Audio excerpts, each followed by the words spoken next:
ನಗರಸಭೆಯ ನೂತನ ಅಧ್ಯಕ್ಷರಾಗಿ ನರಸಿಂಹಲು ಹಾಗೂ ಉಪಾಧ್ಯಕ್ಷರಾಗಿ ಜಹಾನಿಯಾ ಸಾಜಿದ್ ಸಮೀರ್ ಅವರು ಅವಿರೋಧವಾಗಿ ಆಯ್ಕೆಯಾಗಿದ್ದಾರೆ ಎಂದು ಚುನಾವಣಾಧಿಕಾರಿಗಳು ಹಾಗೂ ರಾಯಚೂರು ಸಹಾಯಕ ಆಯುಕ್ತರಾದ ಮೈಬೂಬಿ ಅವರು ತಿಳಿಸಿದ್ದಾರೆ.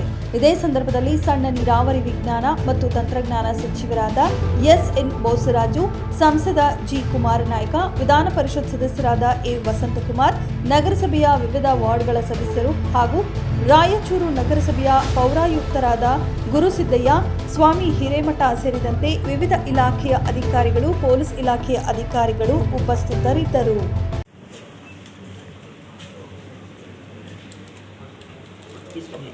ಇದ್ದರಮ್ಮ ಸರ್, ಹತ್ರ ಬನ್ನಿ ಸರ್.